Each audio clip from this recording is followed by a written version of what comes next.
Hello, ladies and gentlemen. Welcome to Palma Podcast, and this is the Catch Up, a segment where we dive deep into fascinating stories and remarkable achievements.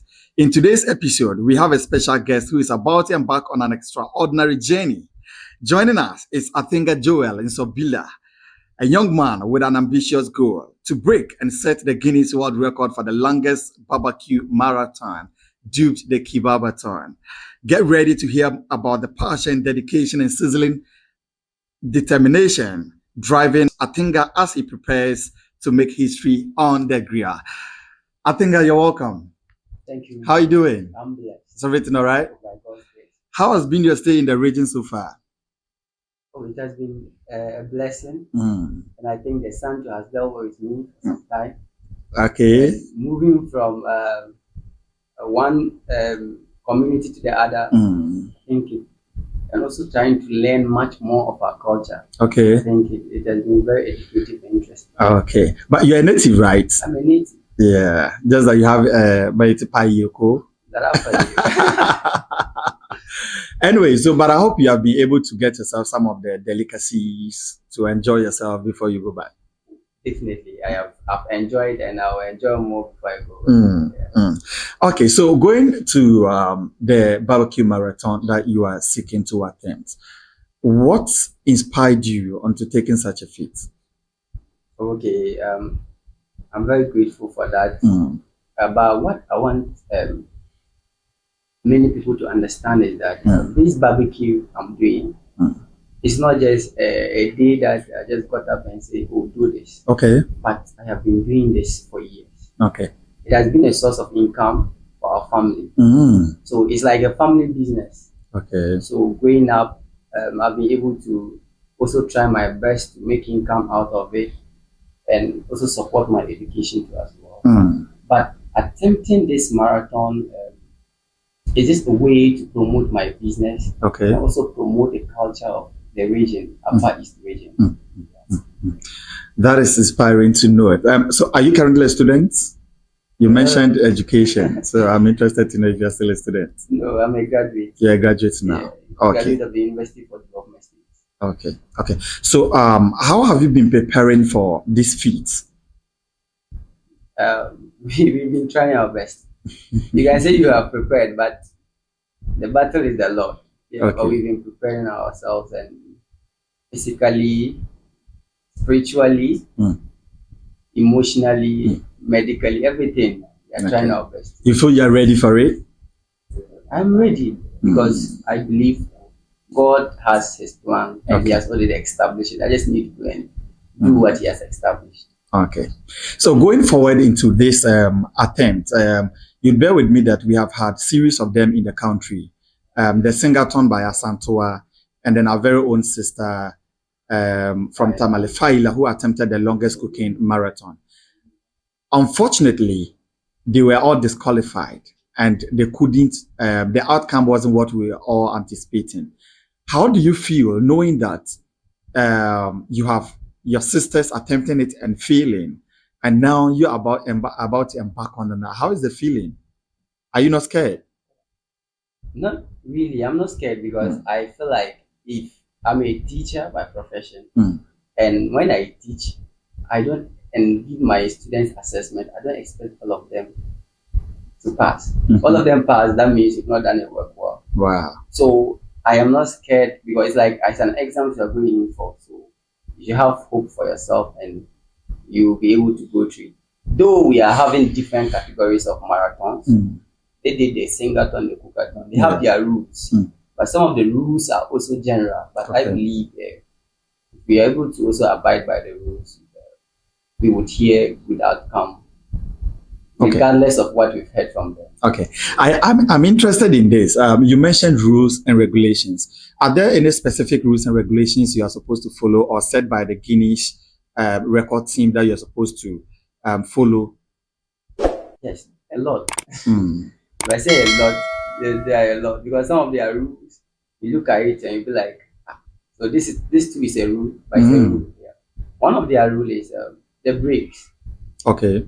You can go 1 hour no stop, then you rest for 5 minutes. Okay. they continue. Mm. Or you go for 4 solid hours, you rest for 20 minutes, they continue. Okay. So there's an issue with the breaks because some people kind of misinterpret the breaks. Okay. So someone would want to go for at least 8 hours, thinking that maybe he or she will rest for 40 minutes, which I think a lot of people are not getting it right. Okay. I believe getting this just that yes, it is not about the 8 hours. If you go 8 hours, you rest for 20 minutes. Okay. Which I think some of them really did not understand. They didn't understand. Yeah, so okay. That is one of the major rules, and they are very strict on that. And also when it comes to my category, that is the barbecue, you need to have 5 different delicacies on the fire at all times. Go. Yes. So the moment you are picking what is on fire, you don't pick place in the bowl or whatever that you are going to put whatever has been grilled. Immediately you are taking it off. The different set is going in. Yeah. Okay, so you don't need to convey everything from the griller, then you make time to pick another set to come and put on. Oh. Yes. Immediately, some are on your left, some are on the right. As you put, you remove. Okay, so let's say you are picking, you're putting down. Yes. You're picking, you're putting down. Okay, and that is what they term as non-stop. Yes. Wow. That is interesting. So what are some of the challenges you anticipate to encounter as far as this attempt is concerned? Sometimes this is a question I feel like there are a lot, we are expecting a lot, but I believe there will also be challenges. Okay. For example, where you are having a venue where people are going to come, you have to make sure you feed everyone. And the truth is, you have to feed everyone. You alone cannot do it. So some people might be like, oh, I went there, but I didn't get some. But we are praying and hoping that no one will complain after the marathon. But so people come there purposely to come and eat. So if they don't get the food, there be problem. Give you that too. Charlie, I find my ticket. Okay. So what are some of the safety measures you are putting in place to make sure that you are safe, sound, and secure to continue this journey? Okay. So the medical team, you are going to deal with charcoal. Okay. So dealing with charcoal, that is far. You are supposed to be with it 24/7. Health experts will tell you it is not an easy thing. So the health team are available. They'll be available. Make sure that every break time you go, or if you get a rest break, then they will check you and see that your temperature is not above the normal human temperature, and also give you some advice that when you get close, they have professional advice that they can give you. So all these are medical team that we've set up. That is there are physician assistants, shifts, doctors and nurses all around that will be around to take care of you. So that, and maybe we're also planning on bringing the ambulance service so that in case of any emergency, people those that will be coming, the audiences will also not be left out, because this is going to bring a lot of people together, and you should be expecting either the good or the bad. Okay, so now let's talk about logistics. How prepared are you logistics-wise for this particular feat? Logistics-wise, until the program is over, we are not prepared. Because there are a lot of things that you have to put in place. For example, where you're supposed to take the challenge, you're supposed to be at a separate place. That is the booth. You see, the rest of the people that had theirs, you said they were in a booth. Yeah. So that booth is supposed to be there, and it comes with funds. You need to get money to do all these, the lighting, the venue rental, even I think the music that will be played. You need to go through the right process so that it wouldn't be like we infringe on or copyright. Copyright. Yeah. So we are also working on that. So there's a lot, the logistics, fridges, because the fridges need to be there to be able to store the meat. Okay. So the logistics, we are trying our best and we hope to get more. Okay. Yes. You're hoping to get more. Yes. Okay, so now, talking about being in the booth, we have observed from that of Asantewa Singathon and then File's Cookathon, you have people trooping into the booth. Is there a specific rule that is set to prevent people from accessing the route? Because people are concerned that maybe the interactions there might take away most of the time that you're supposed to use for your attempt. Let's say you're supposed to go 1 hour non-stop, then take a break for 5 minutes. Then someone comes in, a prominent individual, then you pause to go and then greet the fellow. Does it infringe on the rules? It does. So when someone comes into the booth to greet you, definitely you have to stop what you're doing and respond to a person, which is not the right thing to do, because it's not the break time. So if you could see, you see that most of the marathons, you see that there was a point where the person has to stop and greet some people, but it all accounts for the time. You are trying your best though, but it is not. They don't care what. So we would try to share the rules to us well, so people will read and understand that when you come and you are not allowed into the booth, it's not that we don't want you into the booth. But at this point, it's not just about the publicity. It's not just about the people coming, but the certificate matters. Yes, so we need to follow the rules keenly in order to achieve this goal. Okay, so where exactly are we going to have the event? Where are you holding the event? Ideally, it should have been in this region, Upper East. This region, okay. But unfortunately, during the application process, they'll ask you, for example, if you are having a business, maybe they'll let you know where your business is located. And truth be told, that is where I started a business. That is where I am mostly based. I use that place as the venue for the registration. So automatically, I was given Accra to attempt this longest barbecue marathon. So we actually settled on a venue that is the Legon City Mall. Legon City Mall. Legon City Mall. Yes. Okay. The dates? This was on the 11th to 14th April. 11th to 14th April. So you're going to do 3 days.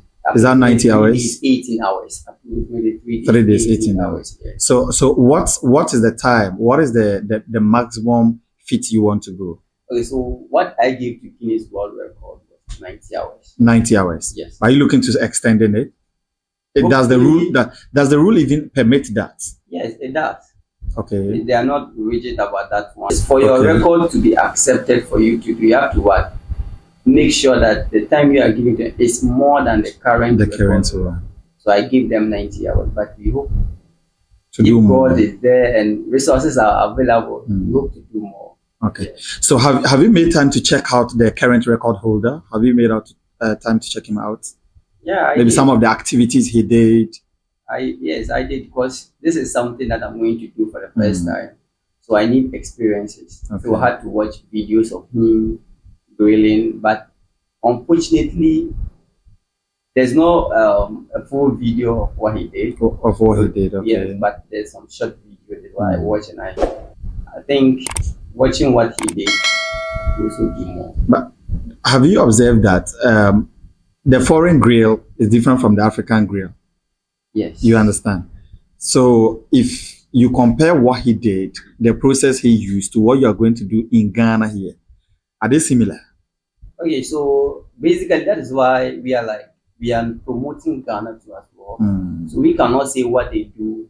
For example, they cook different delicacies. So when it comes to cook and I'm cooking, especially I'm in Boga, and I'm cooking bambaram beans, they can say they don't know what is bambaram beans, so they won't let us cook it. But you have to just follow their rules and do what is right. So this is an interesting question. Does what you grill matter? You mentioned bambara beans in terms of cookathon. So you have an hour to cook a meal. Bambara beans can cook for more than 4 hours. Does it count? Okay, what you cook or what you would do. Or within the 1 hour, you must produce the meal. It does not matter.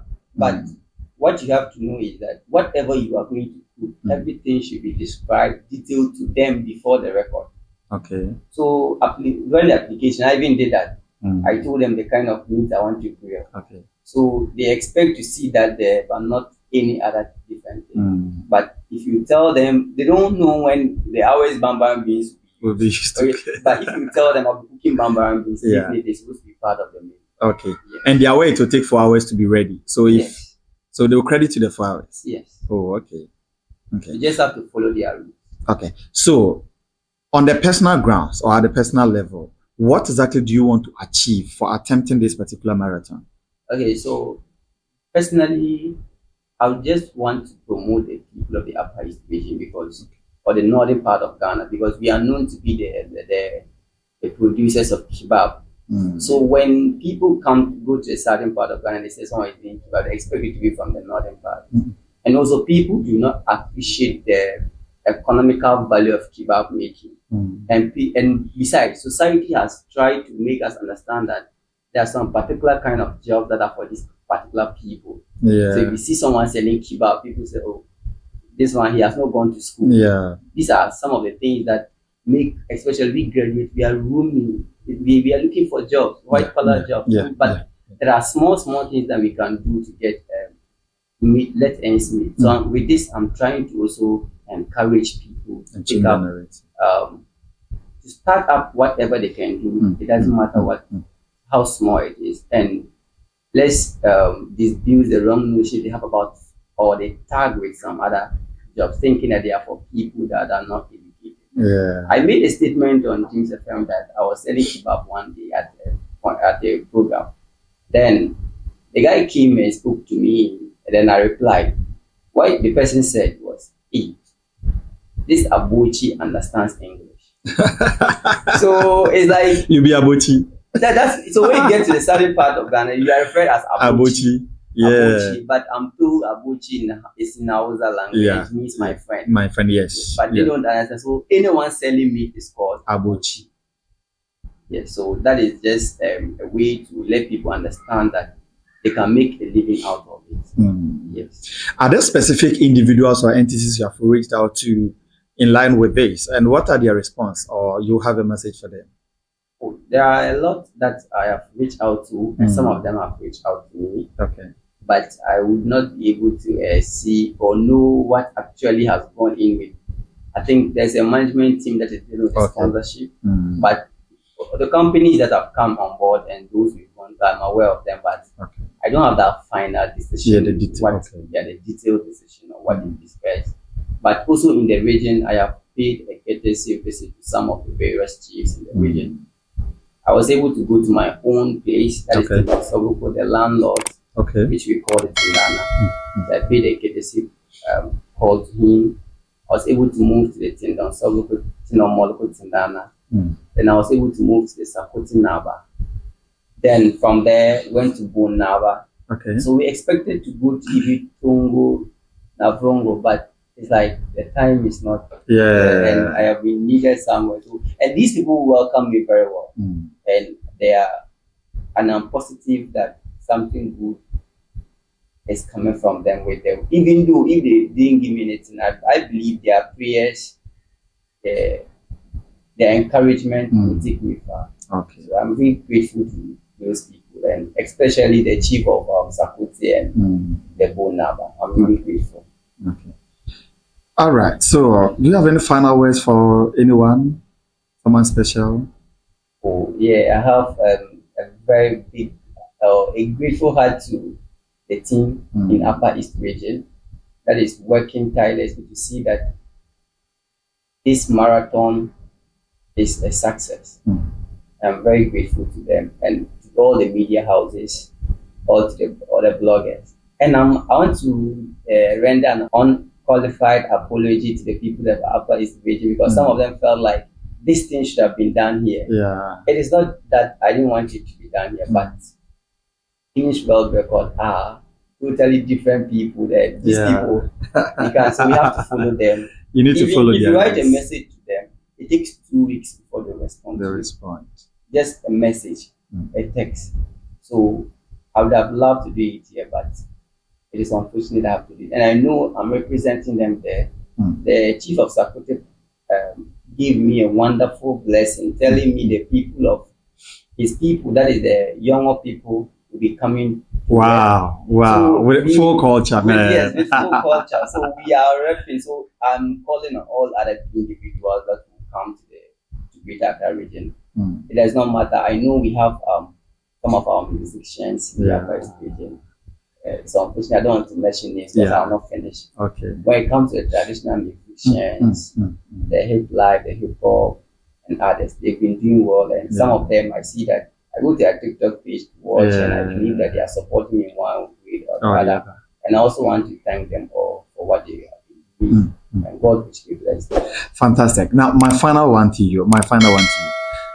How are you anticipating the outcome of your attempts?